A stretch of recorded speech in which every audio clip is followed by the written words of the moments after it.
Some fundamental presuppositions for a materialist discussion of crisis theory by Karl Korsch. Section 1. A great shortcoming of the form in which the discussion of crises took place hitherto, especially in the circles of the left and far left wings of the workers' movement, was to be found in their search for a, quote, revolutionary, end quote, crisis theory per se, just as in the Middle Ages one searched for the philosopher's stone. Historical examples, however, can demonstrate quite easily that possession of such a supposedly highly revolutionary crisis theory says little about the actual level of class consciousness and revolutionary preparedness for action of a group or individual believing in the theory. Thus, it is well known that for 30 years, from 1891 to 1921, the Social Democratic Party of Germany had in the crisis section of the Erfurt program an especially revolutionary crisis theory which even today can hardly be improved on in respect of radical clarity. The Erfurt program was not satisfied with tracing crises back to the, quote, planlessness, end quote, or so-called anarchy of the present capitalist mode of production, as its first draft, which was criticized by Engels, still had done, and as is likewise today the case with the 1925 Heidelberg program accepted by the SPD. Neither was it satisfied with lamenting the, quote, ruin of broad sections of the people, end quote, or the aggravation of the, quote, torment, end quote, of the unemployed proletariat caused by these crises. Rather, it explained the crises as a phenomenon, quote, founded on the nature of the capitalist mode of production, end quote, which cannot be, quote, overcome, end quote, through some, quote, planned economy, end quote, reforms of the capitalist mode of production, but can only be superseded through the revolutionary cancellation of this whole mode of production. The Erfurt program recorded as the most significant effect of crisis the fact that it is the crisis which, quote, further widens the chasm between the proprietors and the propertyless workers, end quote. It asserted, moreover, with distinct clarity that despite the, quote, revisionist, end quote, tendencies already emerging then, that the crises thus described, quote, will ever widen in extent and destructiveness, will raise general insecurity to a normal condition of society, and furnish the proof that the forces of production have outgrown contemporary society, and that private ownership of the means of production has become no longer compatible with their efficient application and full development, end quote. This contradiction between theory and practice becomes still more drastic when we cast our eyes towards some well-known individual crisis theorists of pre-war social democracy. There is the subsequent arch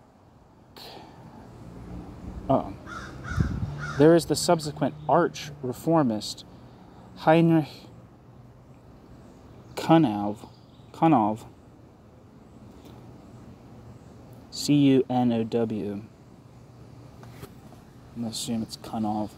who in 1898 in the Neue Zeit founded the first explicit collapse and catastrophe theory. It was none other than Karl Kautsky, who in July 1906, in the preface to the 5th edition of Engels' Utopian and Scientific Socialism, announced the directly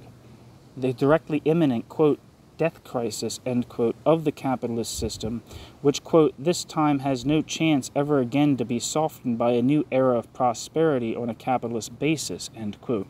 In the controversy over crisis and collapse theory arising since 1913 from Rosa Luxemburg's book on the accumulation of capital, we find from the beginning reformists and revolutionaries on both sides. Among the followers inter alia Paul Lynch, among the opponents Lenin and Pannekoek, and even the two most important present-day epigons of Luxemburgian theory, Fritz Sternberg and Henrik Grossman, can hardly be described as especially determined and efficacious representatives of a practical revolutionary politics. In the immediate post-war period, the apparently unavoidable and already commencing collapse of the capitalist system on a world scale awoke unfounded illusions among a wide section of the revolutionaries. At this time, the then, quote, left communist, end quote, theoretician Bukharin had already collated fantasies for a new scientific theory of this supposed capitalist destruction of the world in his notorious Economics of the Transition Period. But the revolutionary practitioner Lenin coined the revolutionary phrase, later to be repeated by his followers ad infinitum, under quite different conditions, but during the conditions prevailing then, revolutionary in its effect, that, quote, there is no such thing as a situation with no way out for capitalism,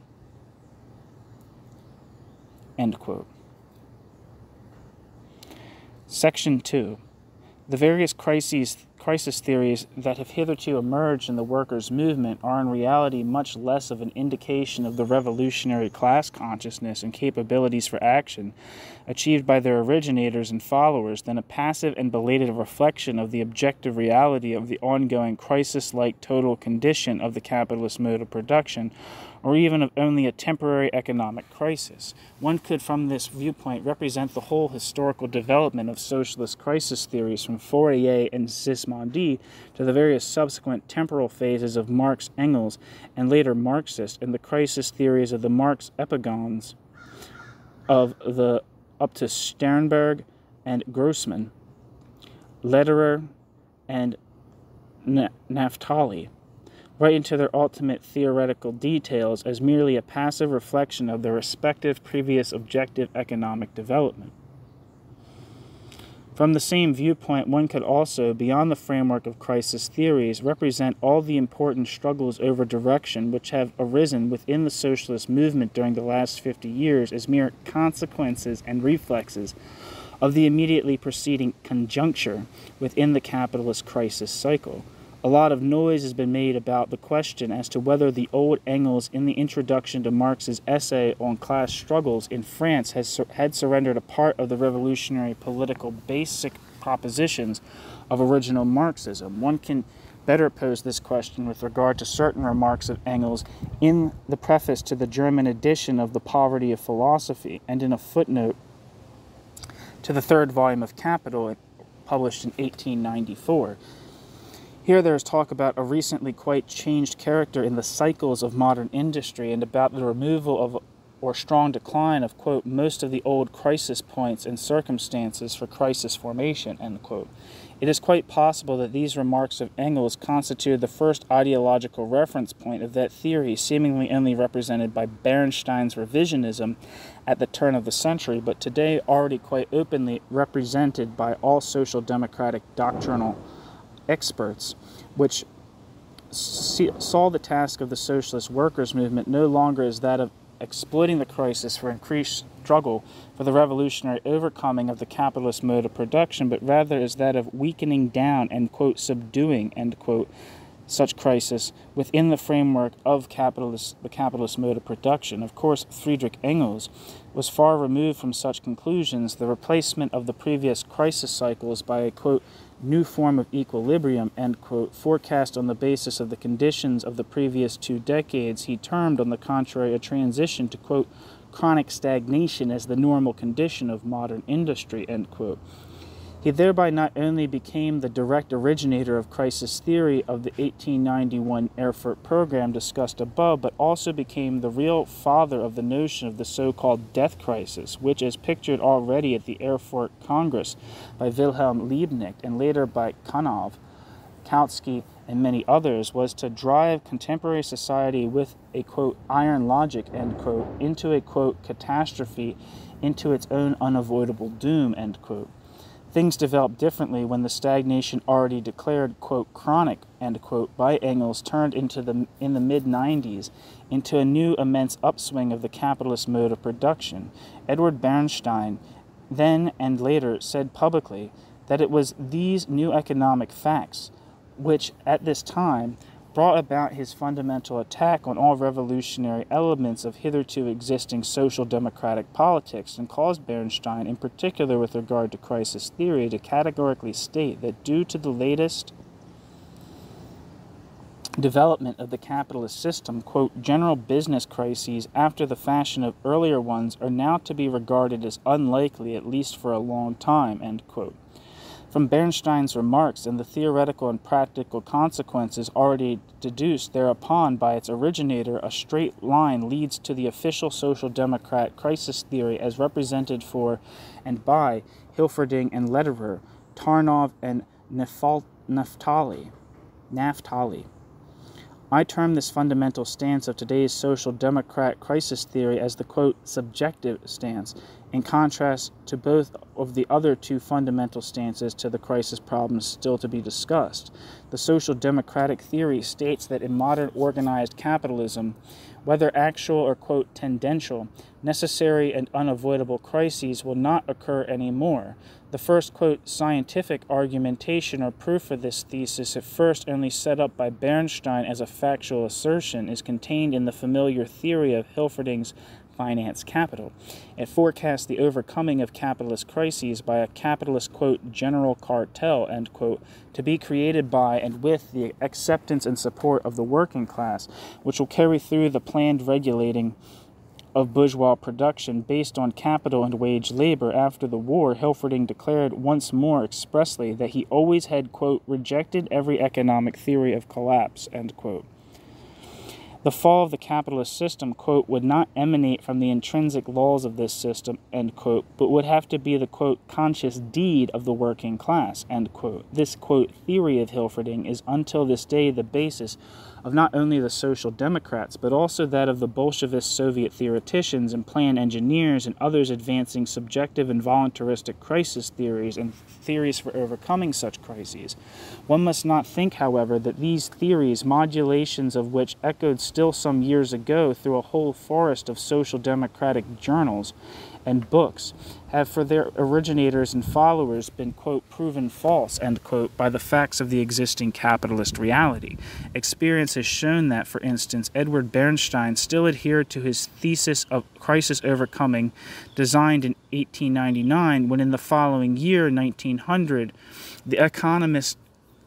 economic crisis broke out, and a further crisis followed 7 years thereafter, and again when 7 years later the already then noticeable new crisis was only deferred by the World War, only to reoccur once again in 1920-21 on a world scale after the first liquidation of the war and its direct results. The Hilferdings and Lederers, the Tarnovs and the Naftalis will react quite like that yesterday, today, and tomorrow. It is just the characteristic of this kind of crisis theory that they always ideologically reflect the just past phase of the real movement of capitalist economies and place it vis-a-vis the changed present reality as a fixed, rigid, quote, theory, end quote. Of course, there are a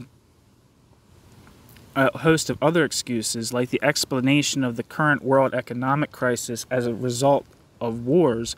as a result of reparation and war debts and other, quote, extra economic, end quote, causes. The practical consequences of all these crisis theories based on this subjective fundamental stance is the complete destruction of all objective bases of the proletarian class movement. The Gurlitz program of social democracy of 1921 has coined already the classical phrase for this position by declaring the class struggle for the liberation of the proletariat as a mere, quote, moral demand, end quote. But even the other fundamental stance to the crisis question that is almost directly opposed to the one we just investigated, which in the perfection of the almost classical form of the accumulation theory of Rosa Luxemburg, has found expression unrivaled by any of the numerous predecessors and successors, cannot be recognized as a truly materialist and, as regards its practical efficiency, revolutionary position on the crisis question. The significance of the theory as espoused by its followers lies in Rosa Luxemburg's position of, quote, holding fast to the fundamental thought of capital, of an absolute economic limit for the continued development of the capitalist mode of production, in conscious contrast to and protest against the attempts of distortion by the new harmony theoreticians, end quote. Grossman. The stance based on this theory could appropriately be described as an absolute one. I should like to characterize it in contrast to the already discussed, quote, subjective, and the still to be discussed, quote, materialist stance as an objective or, quote, objectivist fundamental stance.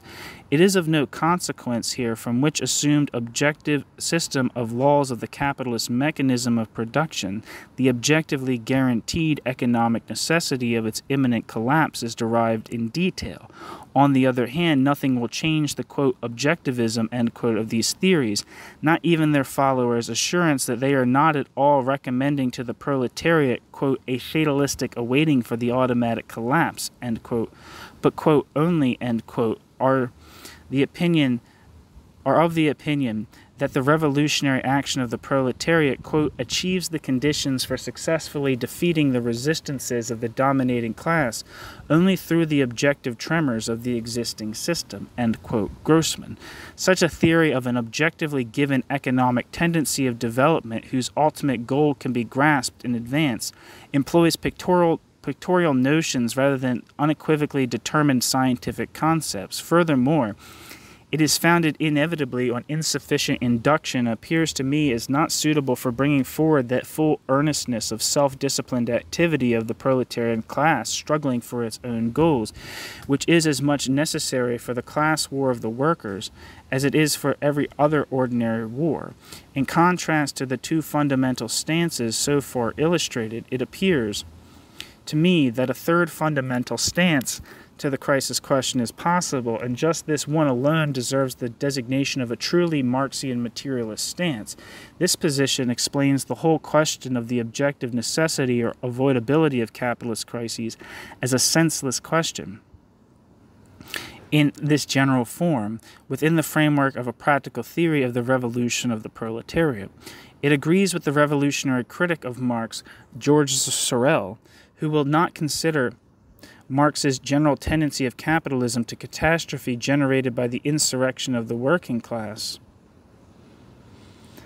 colored in a strong idealist philosophical, quote, dialectical, end quote, manner of speech, as a valid scientific prognosis, but merely as a, quote, myth, end quote, whose whole significance is limited to determine the current action of the working class.